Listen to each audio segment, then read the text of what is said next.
All right. Hello, everybody. Welcome to Get Real with Andy. I have a very special guest, Brianna Greenspan, who has written a very cool book that's coming out very soon. It may already be out because I may not post this before it comes out. Okay. Listen, I want to start off by saying you refer to yourself as a resilient strategist. What do you mean by that? Hi. It's so nice to be with you, friend. I am so grateful for you. And whether you're tuning in, while this book is still available for pre-order or if it's come out yet, I'm so excited to talk about it. You just asked about what does it mean to be a resilient strategist? A resilience mindset strategist, which is often what I'm referred to as, is someone who is constantly navigating how do you set up yourself for success so that you can be as calm and able to navigate complex situations as possible. And so for myself, I use a variety of questions to help me do just that. And one of those is what are the tools and resources that best support me in my time of need, and where can I place them so that I have them when I need them? And when we talk about being a resilience mindset strategist, identifying what are the symptoms that I have and where do I often have them, and what are the tools and resources that help when I have those symptoms, and where can I place them so that when those symptoms are present, I'm able to address them quickly with things that I know to be effective. That's what, where that strategist part comes in. And, the mindset is really that I'm constantly like orienting myself to how do I be my most resilient self? Well, what does resilience look like? So that skill can apply to anyone and everyone. But your book has a very specific focus. It's called The Book of Questions, Living with Chronic Illness. And so how did you get to the point of writing this book? Yeah.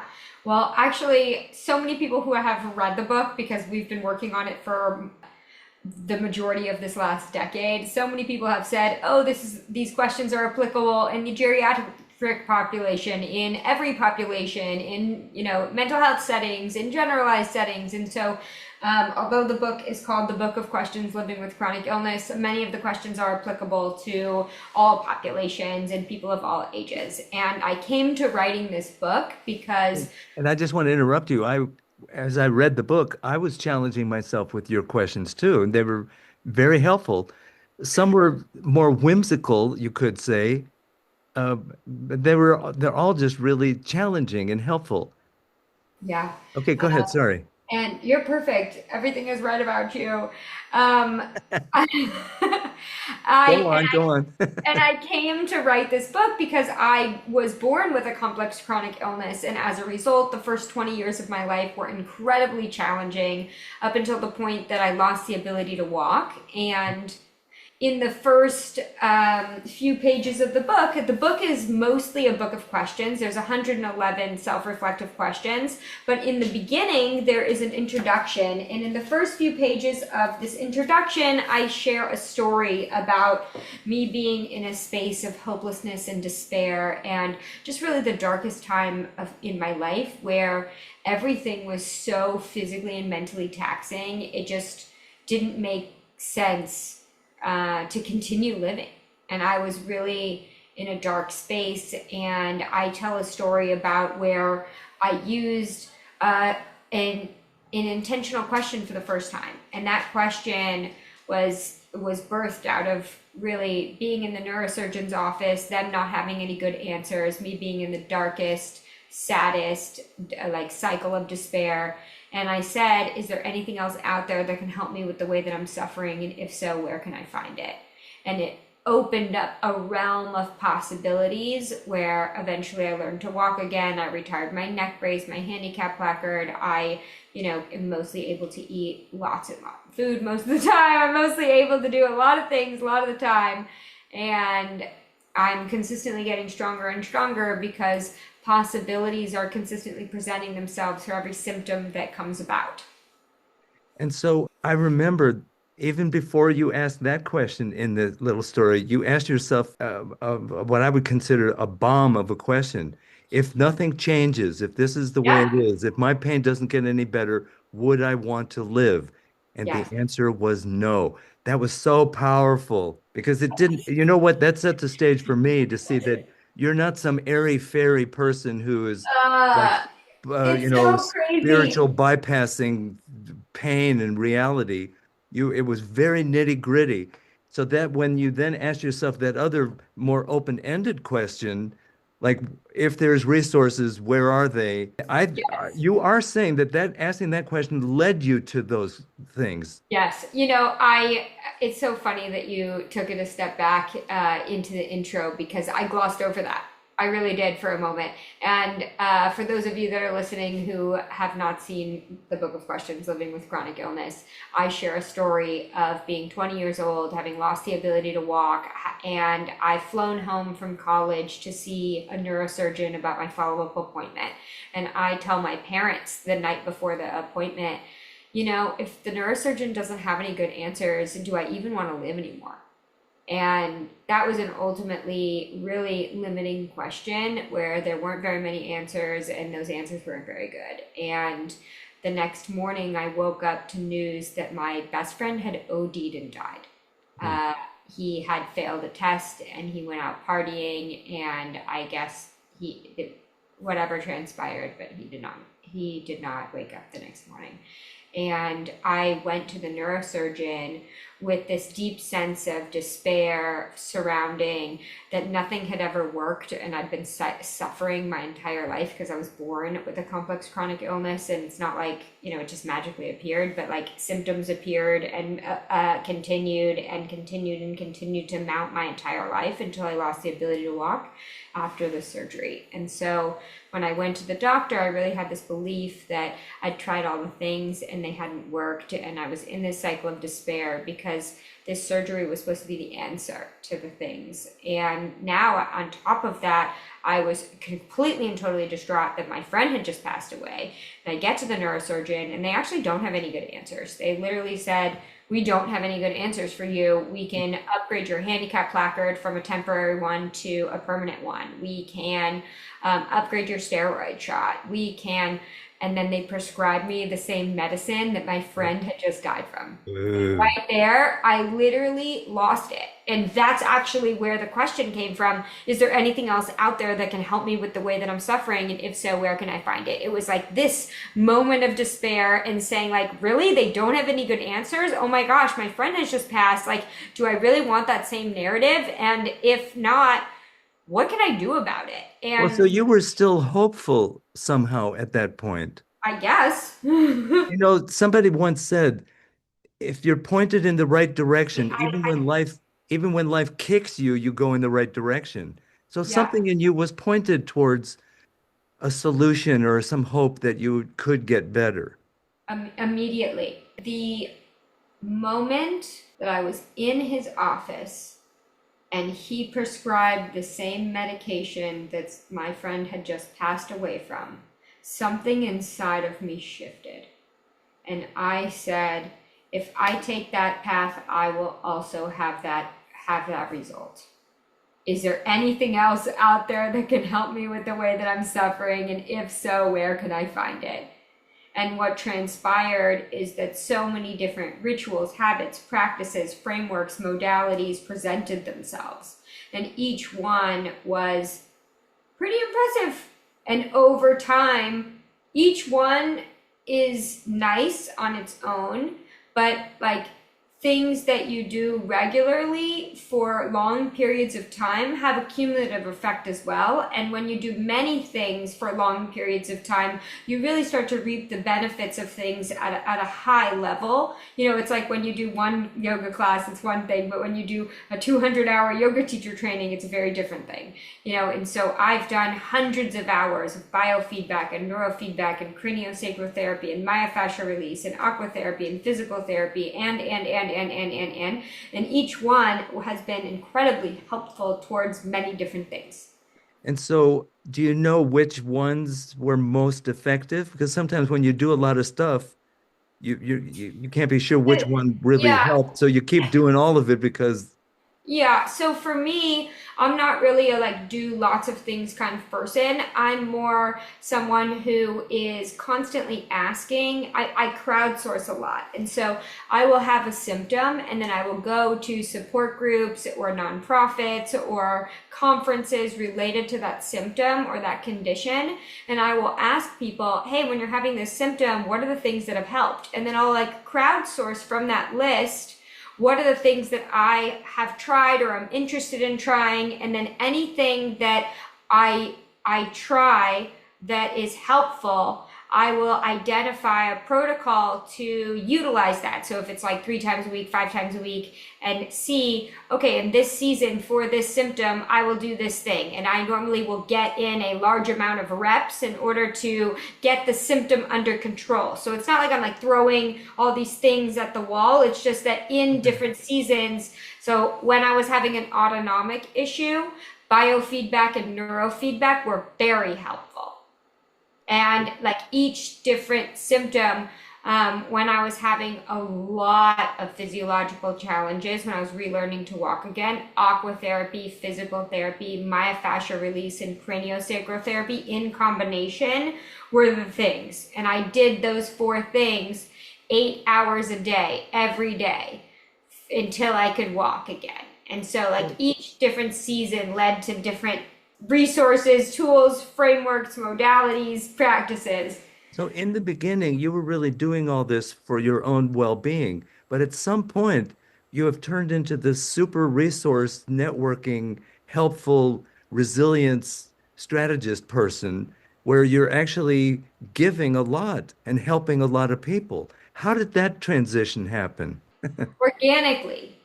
What's so interesting is that the things that are often the hardest for you end up being a real lifeline for someone else. And what transpired is that the story that I'm telling you happened when I was 20 years old, me losing and me regaining the ability to walk.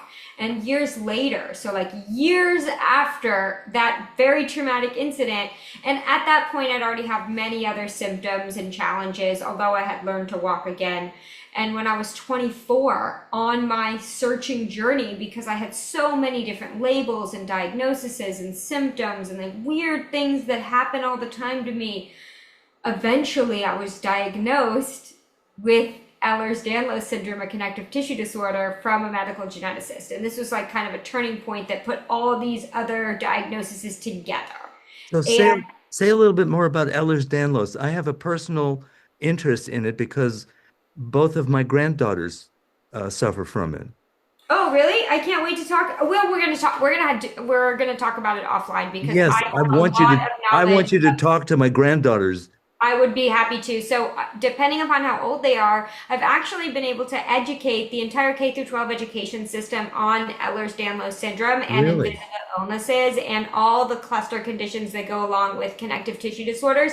So It's listen, for that alone, I am absolutely grateful to meet you and to have hold on, this whole hold dialogue. on. Besides, that you're really cool and doing cool things. Andy, I got you.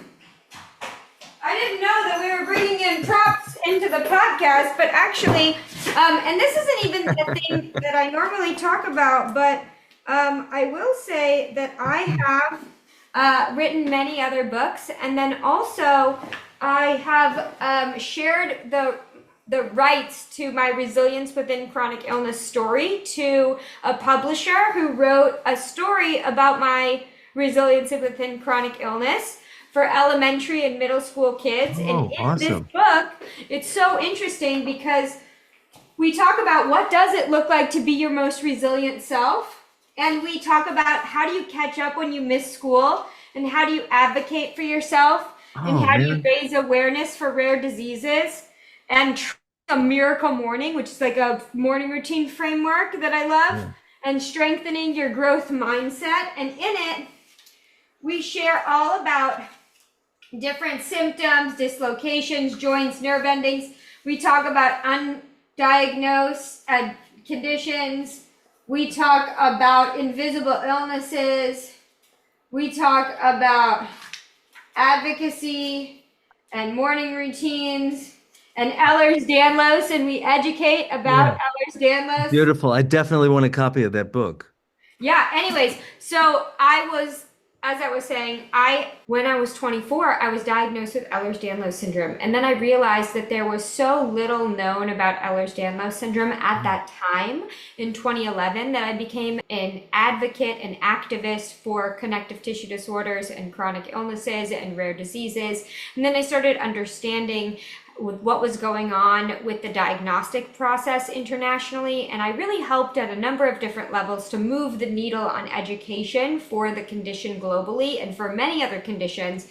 And there were many girls in the space at this time that were all kind of working together to educate the world that there were so many things that people were suffering from that were not being diagnosed properly and not being managed or treated effectively. And that was something I became very passionate about. And I became a wellness consultant for a rheumatologist when I was in college. And that led to me publishing a study on the diagnostic process of Ehlers-Danlos. And then Wow. eventually I started working with many medical organizations, and I was an intern to an anesthesiologist who was diagnosing people with complex chronic illnesses.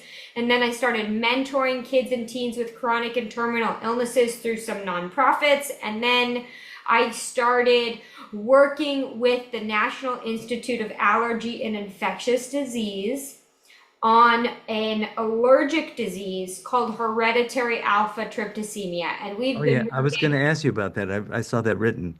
yeah, we've been I'd never heard working. of it before. It is a condition. If I were to break it down, think people that have EpiPens that also have stomach challenges or autonomic challenges or widespread chronic pain. So they may be misdiagnosed as having Ehlers-Danlos syndrome and POTS and gastroparesis and mast cell activation syndrome, but Wow. there is a subset of those people that do not have mast cell activation syndrome. In fact, they have this other thing. They have more allergic condition than other people.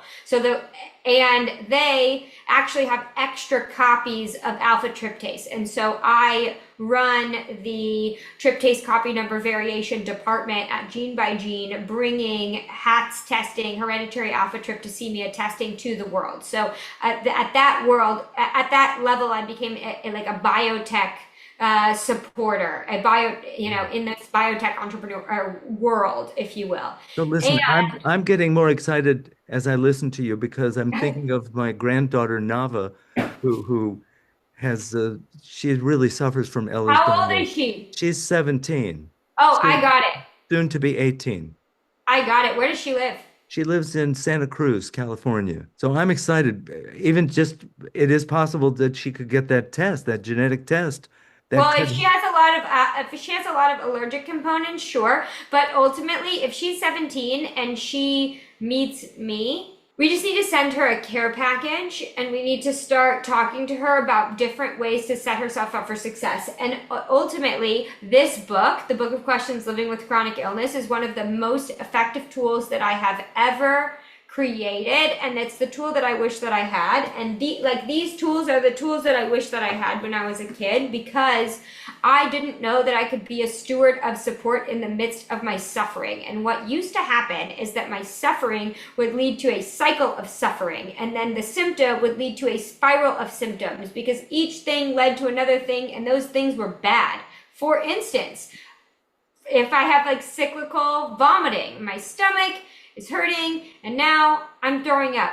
But the throwing up causes me to dislocate my rib, but now I've hurt my throat, but now there's something happening here, here, here. Well, if I don't know how to put my rib back in place, if I don't know how to coat my throat, now swallowing hurts, breathing hurts, like breathing hurts. And so like this that leads to this used to consume all of my moments. And what I learned is that there were different questions that I could start asking myself in order to make the moment instead of the moment the day. oh, good And one. that changed everything about every aspect of my life, because the ways in which symptoms used to cause me to have so much trauma and shame and uncomfortableness, I'm able to manage in a really mindful way in order to be able to support myself, in order to not mitigate chaos for others, in order to not make myself and my symptoms a huge ordeal for everyone all the time. And what that's done is it's allowed me to have more opportunities to just experience life because my whole life isn't consumed with these uncomfortable symptoms that are just so overbearing that they can be all consuming if you do not have the right formula. And I now know the formula, and I've been coaching Yeah, awesome. families, tens of thousands of families for decades. And now I have a educational consulting firm, which is where all of the coaching and training for schools and principals and superintendents comes from. And with that, we also support all of the special needs school district of New York City, and we've supported the last few years the principal of hospital schools, and so many kids and teens with chronic and terminal illnesses, and so many people with special needs. And ultimately, what I've learned is that there's so many people that are having tremendous challenges, and those that have the opportunity to go through their own self-reflective journey and embed the neuroscience of well-being into their experience are faring better. But They let's have go. more I, books. I want to go back to the question I asked you. How did it, how did it turn into from just healing yourself to being such a strong advocate and helper of other people? Because that's one would seem like it's very self-absorbed, and then the other is so giving Yeah, and but radiant. it's exactly what I just said. So I was diagnosed with Ehlers-Danlos syndrome, which is a genetic connective tissue disorder when I was 24. But it's progressive and genetic, so my mom was also diagnosed. And immediately we learned that there was a medical conference coming up. So my mom and I went, and we met a lot of other mom and daughter duos. And those daughters were way younger, 10, 15 years younger. So they were in their teens, and they were like, will you mentor me? Like, I'm 9, I'm 12, will you mentor me? And then I learned that many of those people at that conference had nonprofits and had organizations and were doing things in amazing ways to help with things that I'd never even heard of. So now I became aware of many things and became involved with many things. That continued on for many years. Eventually, I was an intern and started doing this research. Eventually, I started working in medical genetics. And eventually, I started coaching the Department of Education, and I have a set of neuroscience books. And then someone said, I heard your story. Can we write a book about your story, about invisible illnesses? So then these books were born. And then eventually, I met Dr. Gregory Stock. And he's a famous author. He's the original author of the Book of Questions, which is a New York Times bestselling book from the 80s that brought questions to the forefront of conversations as a vehicle for finding meaning and purpose in interpersonal relationships. Now, let's talk about that for a moment. A lot of people like affirmations, and there's a difference between affirmations and good questions. What's the difference, and do you think that questions are better than affirmations? Oh, that's such an interesting thing because I actually have a positive affirmations coloring book that I published with the Miracle Morning brand. And I'm very big on affirmations, but I do think that they're taught incorrectly. So most people don't really understand what affirmations are. But affirmations are if-then statements that are inviting you to take action that is in alignment with your best self. And intentional questions are also inviting you to take action that's in alignment with your best self. So there are some similarities there, but questions are very different than affirmations because affirmations are statements, if-then statements, and questions, have a realm, a range of possibilities in their answers. So for instance, an affirmation, a great affirmation that I like is I believe in my potential, not in my past. And then I might follow that up with a question such as, what is it about my potential that I believe in, and what is it about my past that I want to let go of. So, Okay. so like an affirmation could go along with a question. But in the book of questions, Living with Chronic Illness, we have a completely different set of questions, such as, when have you shown great courage and grit in overcoming something most people take for granted? Did you celebrate your triumph as much as it deserved? All right. And so that's not generic, that's very specific. A person will then tune into a specific time period or memory.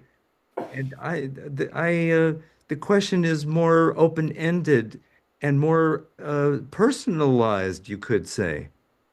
I mean, Yeah, it works. An affirmation that you make your own, obviously, is going to be your own, but it's more like a straight line, and a I question think is more like a circle. yes. And there's a place for both. Affirmations are something that help you to change your neural pathways, and questions are also things that help you to change your neural pathways. And ultimately, the conversations and the language that you're using, whether it's an affirmation or a question, shape our reality and shape our existence. And so, if our conversations in our mind aren't supportive, like if you are your worst enemy in your mind, if you are rooting for you to fail in your mind, that's something to check in with. Well, And like, yet something only you know. So like it's a okay, one-to-one game. so it isn't the question in and of itself, because you could say, "What the F is wrong with me?" That could be a question. Yeah. And then that question is like a scary question, because ultimately there is a hierarchy in questions. And if you're asking questions that have yes and no answers or limiting answers, then there isn't an opportunity to reflect on your answers and evolve with your answers. For instance, we have a question here. What stories do you tell yourself about your illness? And what purposes do they serve you? Are there other stories that might better serve you? Like that's not a yes or no question. No, That's it it's calls for the person to be more creative and actually come up with something new, maybe. Yeah. And ultimately, what's really interesting is that certain questions have the opportunity to invite in new possibilities. And these questions have the opportunity to invite people to release some of their held trauma. And most people that live with a mental or physical illness are holding a lot in their body, and they don't even know it, but they shape our reality. For instance, if you throw up, like a kid that throws up, then maybe you threw up in carpool, and maybe you don't want to go with other people. You're like, oh, I'll take my own car. And you see how that shows up as you're an adult, because you're now the kind of person that wants to plan for things because things happened that you're trying to eliminate, or you have shame around. And I see that every day with myself, with the way that certain experiences shape how I show up in new experiences. And I have found for myself that through utilizing certain questions, I have been able to not only release some of the held trauma from a lot of the experiences I had as a child, but no longer develop new traumas in the midst of navigating the symptoms that I experience today. And so ultimately my load has been lightened in numerous ways through this consistent self-reflective practice. And so, how's your state of health at this point? Well, every day's a little different, and I'm so grateful every single moment, because year after year I've gotten stronger and stronger, even though that's not everybody's story. And it's because I have found different tools and rituals and practices and frameworks to support me when each new symptom arises. And that is really the greatest gift that I've given myself, and the biggest thing that I suggest for other people, that when you have a situation that you're navigating, it's a really valuable thing to find other people, support groups, communities, nonprofits, charities, of people that are or have navigated the same thing or something similar, and to ask really powerful questions of those people, such as, hey, have you found anything that's added value or given you relief with this symptom? And what's going to come up is a whole bunch of things that you probably never heard of. And that's really where the magic is. And so that's something that I've done, rinse and repeat, for many symptoms, like a lot over many years. And I've inserted myself in spaces in order to gain information for myself. And ultimately, as you know, I went to that conference, and this thing led to this thing, led to this thing. And I started to become a wealth of information for myself, for my mom, for my friends' kids, for, you know, the researchers that I worked with, and it's because I've crowdsourced what works well when. Well, listen, my experience of you is that you're on fire in a really good way.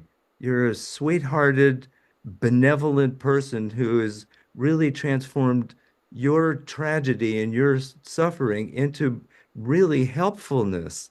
So, on behalf of humanity and myself, and actually my granddaughters, I really thank you. I applaud you. I'm happy to promote your book and your work. Tell us a little bit more about some of the projects that you're involved with.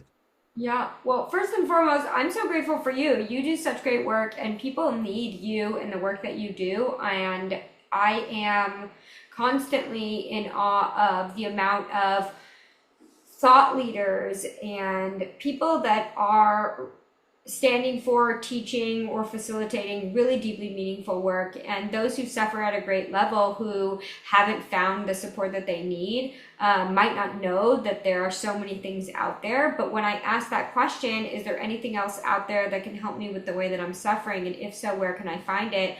You know, it's the Dr. Andys that appeared. It's the Hippocrates that appeared. It's the so many resources and tools and frameworks and books and coaches and mentors and doctors and all the things. And So many and that things really here. is good news. That's really hopeful, good news that there is help available. There's a direction that you Yes. can, And there's progress is ultimately, possible. the thing that I have a strong awareness and conviction of is because I've mentored so many, thousands of families. And it's not just people that have Ehlers-Danlos or mast cell activation or POTS or gastroparesis, but so many conditions. You know, I've worked with tens of thousands of different families surrounding diverse and complex scenarios, that ultimately everybody's suffering at grand levels with things that you have no idea about. Be kind, for everyone you meet is fighting a hard battle. And there's so many things out there to help each person with each thing that you probably have no idea about. And that's the magic of the journey, because different things present themselves at different times, and we're ready for different things at different times, and there's a cumulative effect of this and this and this and this and this. And so I can see that looking back, because I've been on this journey 18 years now. But um, by the way, that's the definition of resilience, that you can deal with whatever comes up kind of thing. And yeah, you promote that. Your whole style shows it. You're because you're like a natural, or you've trained yourself to be really hopeful and optimistic. Just contact with you is therapy. Contact with you is helpful. That's why I I'm really looking. want you to meet my granddaughter. I can't wait, because I'm really looking for the good. Because when I was a child, I had this deep core, very confident belief system that everything was wrong about me. Hmm. And I was just 100% confident. I was dyslexic. I was dysgraphic. I had a chronic illness. I was heavily bullied. I didn't understand the material in school. All the things hurt and didn't make sense. Like I was a big burden and challenge and stress. A lot of discongruence. A lot of, whatever was going on, it was not an A plus situation. And as a result, I was confident that everything was wrong about me. And once I learned about the neuroscience of well-being, I started to learn that you need to get in 10,000 reps in order to create a new neural pathway. And there are ways in order to do that well. And when we talk about affirmations, you need to say an affirmation 10,000 times in order to create a new neural pathway. And so it might not be about the things that you say, it's also about the subconscious. And so I'm very interested in elevating your environment so that you can get those reps in. For instance, I have a poster right here. It's so nice. It says there is overwhelming evidence that things are gonna work out. Right there. And then right here it says the best day of the rest of your life hasn't even happened yet. And then right here it says looks like you're going to have to settle for being spectacular. It does. And those are like little cute little signs that I put up in my office, but all over our house. I hope something good happens to you today. Keep shining, the world needs your light. I know that I believe you can speak things into existence. That sits on my desk. Someday, that's exactly what I worked for, and I manifested this 10 years ago. I didn't know how I was going to get here, but I knew I was going to get here. And this just sits in this little plant, this nice little card, because I know. And I did manifest this conversation 10 years ago. And I've been asking these questions for decades, knowing that the way in which we hold trauma is not healthy, and the way in which we can be a steward of support to ourselves that I never knew is vast. And the questions we ask ourselves, such as, despite how I'm feeling in this exact moment, what can I do to best support myself starting now? Oh yeah, that's a great one. That is a great Now, one. if all you ever do is ask yourself this question as often as a symptom comes up, you're already setting yourself up for success. And Say that there's one again. I'm going to post it. I'm going to write it when I. yeah, despite how I'm feeling in this exact moment, what can I do to best support myself starting now? And it's what I call an ownership micro massive action question. Because Oof. sometimes I don't have that many spoons. It's not like I have that much energy. I have a chronic illness. So sometimes all I can do is take a breath. Or sometimes one of my favorites is just sit down. If I'm gonna faint and I know I'm about to faint, I'm having a POTS episode and I ask myself, despite how I'm feeling in this exact moment, what can I do to best support myself starting now? I'll sit down. And now I'm sitting in the grocery store aisle. But let me tell you how different sitting in the grocery store aisle for a minute is versus fainting and hurting yourself in the grocery store aisle. There's a vast difference because you sit down, you feel a little dizzy, you now get your electrolytes because you have them. Because you also have answered the question, what are the tools and resources that best support me in my time of need, and where can I place them so I have them when I need them? So my MO is I ask this first question, I sit down. I ask this second question, I get my electrolytes. And then I stand up, I continue grocery shopping, and I move on. And it's not the day. And that's really the difference. Because when something becomes a downward spiral where you're all consumed, if that's a pattern, there's a lot of challenges that you're about to encounter. And I try to mitigate those types of patterns and create different patterns where symptoms have solutions, symptoms have support. And my pattern is that my symptoms are met with the support that they need in order to quickly address themselves. So how can people get in touch with you? Well, they can check out the Book of Questions, Living with Chronic Illness on Amazon, or wellnessbrie1111 on Instagram, or you can check out thebookofquestions.com if you're interested in bringing these to support groups or nonprofits or hospitals or any other types of places. And all the other books that I have co-authored are available through our publisher, Light Switch Learning. So if you just went to lightswitchlearning.com, you could type in my name, and all the books that I've co-authored in all the different languages, including these 2 resilience books about me, are all there. Okay, I will post all that underneath this I video. will send it to you. Yeah, Thanks. please do. All right, well, listen, as we wind this down, I just want to thank you again for really your whole story and your whole being is so inspiring that you really turned, you're like an empowered person when you could have been defeated. And You that's know, just so cool. the thing is, and that's the thing about reps. That's why I love neuroscience. I have a lot of opportunities to practice because I have a lot of symptoms. And so I have a lot of opportunities to navigate hard moments and practice my resilience because I'm in the ring regularly. And the truth is, you really don't know until you practice. And that's why everything, when you're on your way to becoming an expert, takes massive practice. And so for me, when I want to ingrain something new in my mind, like I'm a very specific person. I don't own a television. I don't listen to any mainstream like pop culture or any music or anything whatsoever that is out there in the world. Everything that I listen to or consume is highly curated to make me feel a very specific way. Because most lyrics today, most media today is inviting me to feel less than, is inviting me to literally think if I don't buy or have that thing, I am not enough. And I am inherently aware that everything is right about me and I am more than enough. And I only consume certain music, lyrics, media that reinforce that narrative because anything else is just noise that I don't need in my life. Very Okay. specific.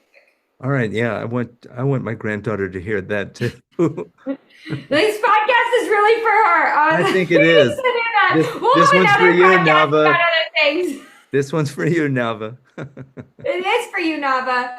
Everything is right about you. I got you. Life is going to be better. You are strong. And that's the thing. I wish that somebody had told me that there were things that I could do to help in the hard moments. And there were things that in my future hard moments.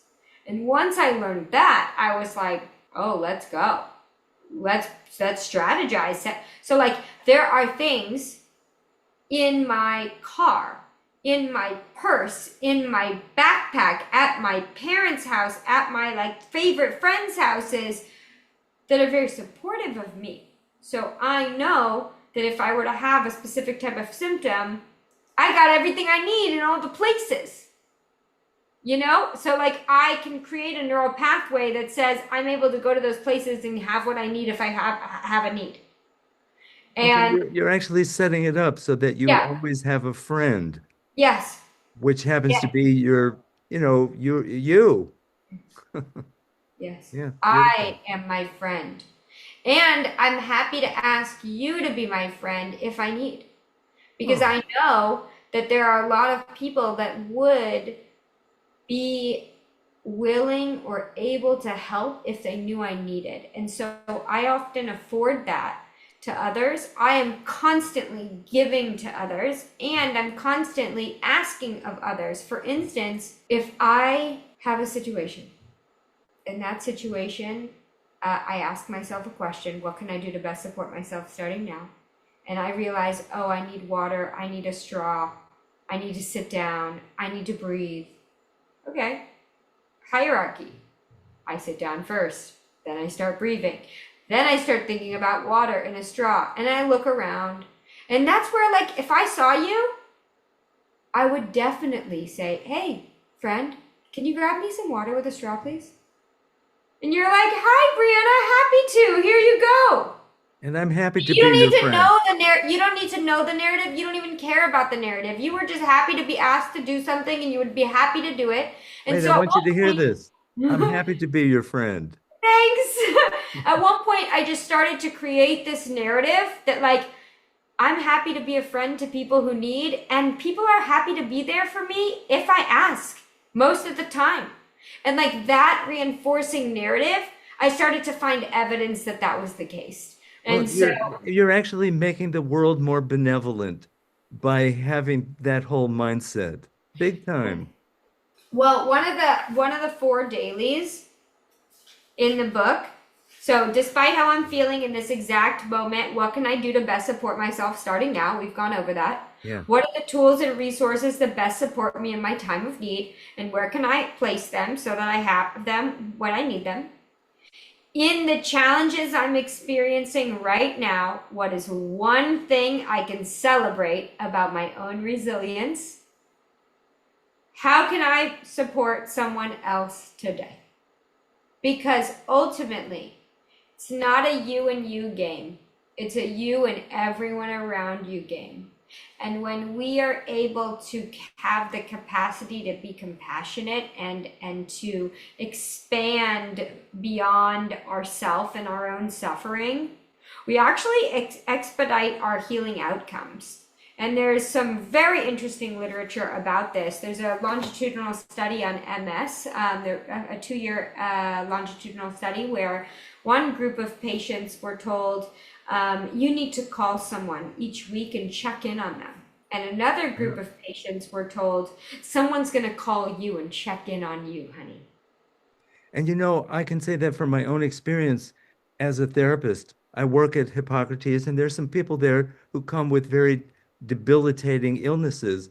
And I invite them to come to the healing circle, and they will often say, I can't even sit up. I'm going to be of no use to anybody. I've got nothing to give. But I encourage them to come, even if they lie down on the sofa.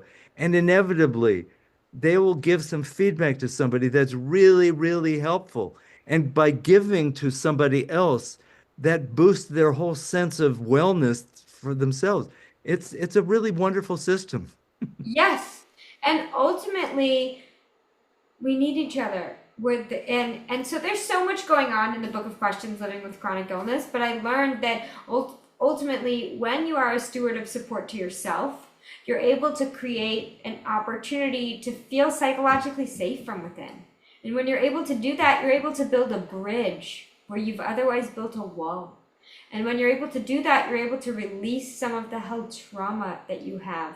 And Yeah. all of that is through asking yourself questions in your own mind, in your own journal. And there's no right or wrong answers. And however you got to the moment that you're in, also, there's no judgment on it because ultimately we're all going through our own journey and there's no playbook and life is hard and there's so many symptoms and so many chaotic moments and we're really doing the best that we can. Everyone's just doing the best that they can. Yet, once I learned that there was certain language that when I felt a symptom that I could use that could orient me to help myself, and then different language that could orient me to help my future self, I was like, where was this before? And then I started seeing the benefit.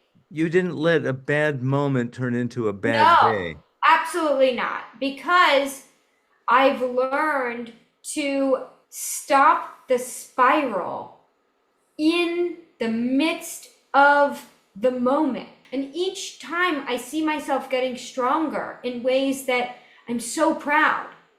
Like the things that people don't even think about are things that I'm like, and sometimes I need to navigate situations quickly, or there may be challenges that take up a lot of energy, take up a lot of time, take up a lot of bandwidth.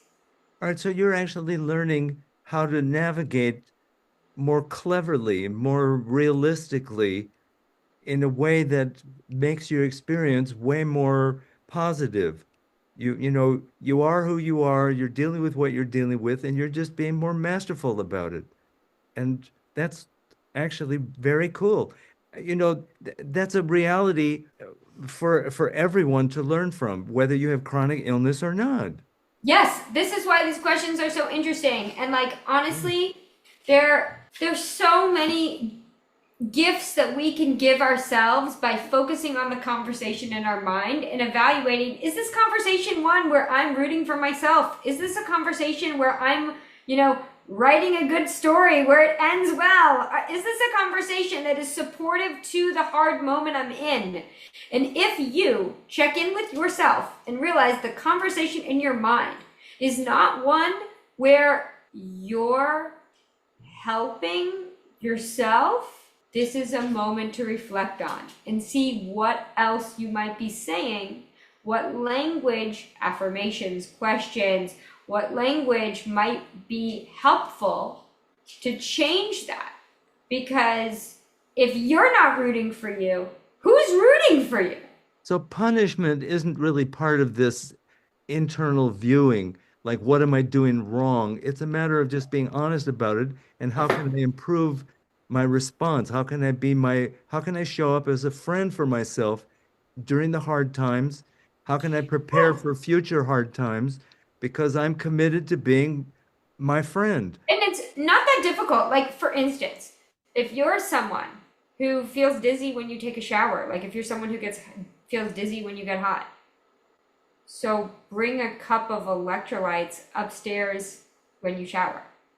Like have electrolytes in the bathroom, not in the pantry. It's pretty simple. Like there's so many things. Like take a deep, what you're hurting, take a deep breath. Like there's so many things that when you ask yourself this question, despite how I'm feeling, what can I do to best support myself? These answers that come up innately are actually like very helpful usually. But And you know what? Even you're repeating this question in the context of our talk here today. I've heard you say it a few times. It's actually impacting me each time you say it. yes, So, because and it's about the reps. Like I'm saying it so many times because people are not listening to me when I'm like we're talking and nobody's probably listening right now. But they okay, may pick gang, it up. start listening. No, Like they're Nava, you're listening. listening. They're listening. I was like, just your granddaughter, she's listening. But like the thing is, it's not the first time, the second time, the 20th time, the 100th time. I put the questions that I want to reflect on, I'll put them on my mirror or the background of my phone or in other places because I know how important orienting myself to certain language is for me to set myself up for success. Okay. All right, let's wind this down one more time. Brianna Greenspan's book is, oh wait. Oh yeah, you can see it. It's the Book of Questions, Living with Chronic Illness. There you go. We're both holding it up. And uh, check her out at these links below. And thank you so much for what you're doing, for your book, and for just the inspiration that I'm getting out of, talking with you. I think you're really cool. I think you're really cool. Thank you for Well, all that you thank you, but I do. want you to receive that and I when receive it, all and right, all right. honestly, I'm so proud. I'm so proud. Like each Awesome. each thing that I've done, my childhood self is so proud. Like I've been able to create a lot of tools to help the novice of the world because of what I went through, Yeah. and now I know with confidence. People don't have to suffer at the grand level that they are in all the ways that they are, and there are tools out there if they're interested. Yeah. Super. Wonderful. Thank you so much.